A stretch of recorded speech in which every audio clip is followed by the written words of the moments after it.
शेतकरी बांधवांनो, आम्ही एक प्लॉट ला आलेलो. या ठिकाणी दोन प्रकारच्या व्हेरायटी आम्हाला जे आहे ते निदर्शनास आलेल्या. तर आमची काय निरीक्षण आहेत किंवा शेतकरी बांधवांची कशा पद्धतीने जे आहे ते नर्सरी चालक फसवणूक करत आहेत किंवा आपले शेतकरी बांधव आपल्या शेतकरी बांधवांना कसं चुकीचं बियाणं देऊन फसवणूक करत आहेत.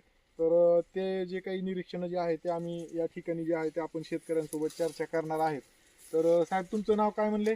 कांदे विठ्ठल मधुकर. तर आमचे मित्र आहेत कांदेजी. तर कांदेजींना कशा पद्धतीने 8005 म्हणून त्या जुन्या शेतकऱ्यांना जे आहे ते त्यांची फसवणूक केलेली. तर ती निरीक्षण जे आहे ते मी दाखवेन. आणि 265 जो ऊस आहे तर त्याच्या म्हणजे त्याची जी काही येणारा जो काही ब्रिक्स आहे, समजा 12 महिने झाल्याच्या नंतर तो किती येतो सरासरी, आणि त्याच्या कंपॅरेटिव्ह शासनानं बॅन केलेल्या जातीचा ब्रिक्स जो आहे तो किती येतो, त्याचे निरीक्षण जे आहे ते आता आम्ही हँड रिफ्रॅक्टोमीटरवर जे आहे ते घेतलेले आहेत. तर त्या संदर्भात सुद्धा जे आहे ते आम्ही चर्चा करणार आहे. आणि ह्या प्लॉटमध्ये ह्या 62-175 नावाचा जो काही जे ह्यांना 8005 म्हणून दिलाय, त्याच्यात कानी येते, त्याच्यामुळे काय नुकसान होतं तर ते पण जे आहे ते चर्चा आम्ही करणार आहे. आता आपण 2 ऊस आणले, बरोबर आहे की नाही? एक जे आहे ते ही आपल्याला 8005 म्हणून दिला. तर ह्या ऊसाची जर निरीक्षण घेतली तर ही काय आहे, घासलं तर हे मेनचट जास्त दिसायला का नाही एकदम असं पावडर. तर हे सगळ्यात जास्त पावडर जे आहे ते ह्या ऊसाला जे आहे ते निघत असते, अशा प्रकारचा वॅक्स लेअर. आता ह्याचा हा जो डोळा दिसतोय हा कसा एकदम गोल दिसतोय का असा नामाकृती दिसतोय? हा, लंबट गंधासारखा दिसतोय, असं आहे का नाही? आता तुमचा हातातला हे जी ऊस आहे ह्याचा डोळा इकडे खाली असेल. आता सगळ्या पांगशा कुठल्या गोल आहे का नाही? एकदम गोल आहे का नाही?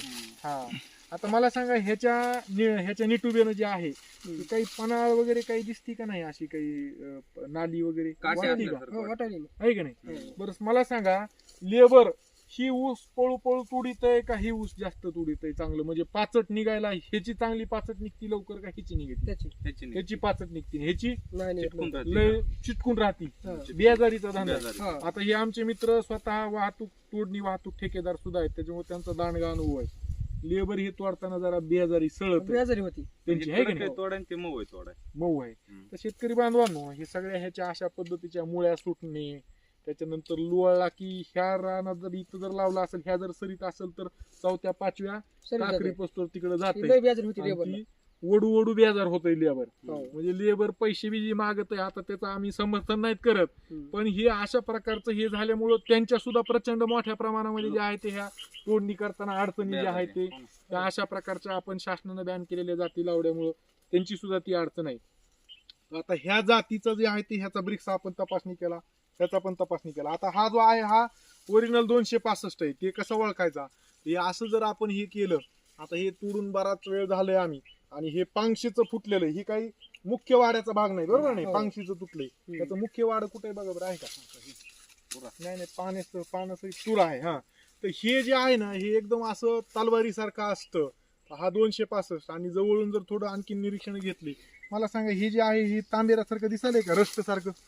आहे का नाही? काय तिथं काय दिसायलंय? हे काय तांबेरासारखं आहे का नाही? 265 आणि त्याच्या सगळ्या क्रॉसिंग जेवढ्या झाल्यात त्याच्यापासून तयार झालेल्या सगळ्यामध्ये 265 मध्ये असा तांबेरा जो येतो ते हिथं दिसायलेलं आहे आपल्याला. तर ह्या 265 ची पण आम्ही निरीक्षण घेतली, त्याची पण जे आहे ते आम्ही ब्रिक्स तपासणी केली. तर काय काय आलं, ह्या 262-175 चा बुडातला ब्रिक्स किती आला? 16 आला. हा, पुन्हा 8व्या कांड्याचा किती आला? 10.7. पुन्हा मधल्या कांड्याचा किती आला? 13 आला. आणि शेवटच्या कांड्याचा 18.6. तर ह्याची सरासरी आम्ही काढली तर ती सरासरी किती आली ओव्हरऑल सगळी? 14.57. आज पूर्णपणे 12 महिने होऊन गेलेले उसाला, बरोबर आहे ना? अक्षरशः ह्या 265 ला तर तुरा आला. 13 महिने झाले. 13 महिने झाले. 13 महिने झाले असताना ठीक आहे, प्लॉटला पाणी दिलेलं आहे. पाणी जरी दिलं असलं तर एवढी मोठी तफावत नसती. आता बी 13 महिने झालेल्या उसाला ब्रिक्स आहे 14.57. आणि हीच 265 ला किती आला? खालचा बुडातला 18.6 हा आला 18.6. पुन्हा 8व्या कांड्याचा 16.5. पुन्हा मधल्या कांड्याचा 16.5 आणि शेवटचा 15.0. मग हिची सरासरी चौघाची काढली तर किती आली? ती 16.65. ओव्हरऑल सरासरी आली 16.65. ह्या दोघांचं जर गणित केलं तर दोघांमध्ये किती तफावत आहे? ह्या दोघांमध्ये 14 आणि 16 मध्ये 2 पॉईंट 2 पॉईंट काहीतरी समथिंग म्हणजे हो. 57 म्हणजे 58, 59, 60, 61, 62, 63, 64, 65 म्हणजे 1, 2, 3, 4, 5, 6, 7, 8 म्हणजे 2.8चा जो आहे तो फरक आला. बरोबर आहे ना? हो तर हे 2 युनिटचा सुद्धा मित्रांनो हे फरक जो आहे तो तसं पाहायला गेला तर फार मोठा आहे. आणि त्याच्यामुळं लागवड करत असताना आपल्याला जर आपला ऊस लवकर जावा, त्याला ब्रिक्स व्यवस्थित यावा असं जर आपण वाटत असेल तर शिफारस केलेली 265 लावलेली परवडती. पण हे कानी ज्याच्यामध्ये सगळ्यात जास्त येतील आपल्या ऊस शेतीचं मोठं नुकसान होणार आहे. कहाणी हा 62 100 कशामध्ये कानीचा जास्त प्रॉब्लेम आहे? ह्याच्यामध्ये. हा 62 62, 175 मध्ये. हो. ही शेतकरी सांगले त्यांचे अनुभव आहेत. लागणीमध्ये सुद्धा कानी लागणीमध्ये आम्ही त्यांच्याकडे काढून टाकलेला बियाण्यामध्ये किती काढून टाकली तुम्ही? तरी 3 टना माग 500-600 किलो काढून टाकली म्हणायचं. हा काय? हम्म. तर हे प्रॉब्लेम जे आहे ते शेतकरी बांधवांनो आहेत. शेतकऱ्याला काय वाटतं ऊस भारी दिसला की लावून टाका. भारी जाडसर दिसला की लावावा. पोषक ऊस वाटतंय. हो पण हे जर जास्त वेळ तुटून पडलं तर ह्याच्या दशी किती पडते दशी सांगा? हो. पडती का नाही? हा, दशी पडते. दशी अक्षरशः बोटा इतकी दशी पडती. त्याच्यामुळं लागवड करत असताना शेतकरी बांधवांनी ह्याचा जो आहे तो विचार करावा. ह्याच्यासाठी आमचे प्रत्यक्ष निरीक्षण आहे. शेवटी करायचं ते आपण जे करायचं तेच, पण कारखान्याच्या फील्ड स्टाफसाठी सुद्धा ही निरीक्षणं जे आहे ते किंवा आमच्या ह्या युवक तरुणांसाठी सुद्धा ह्या गोष्टी माहिती असणं गरजेचं आहे. आपल्याला भविष्यात जर ऊस शेती वाचवायची असेल, जसं कापसाची माती झाली कशामुळं? गुलाबी बोंडअळीमुळं. पुन्हा सूर्यफुलाची बुरशीजन्य रोग आणि केसाळ अळीमुळं माती झाली. सोयाबीनची माती आज उत्पादन खर्च वाढलाय का? तर बुरशीजन्य रोग, चारकोल रॉट सारखा खळच्या खळ ही व्हायलंय.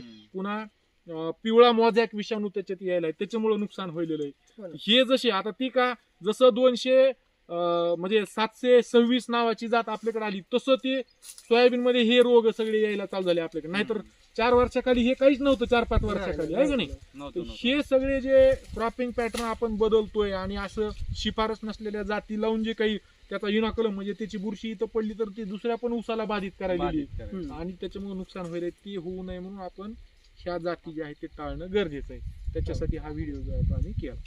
ठीक आहे. एक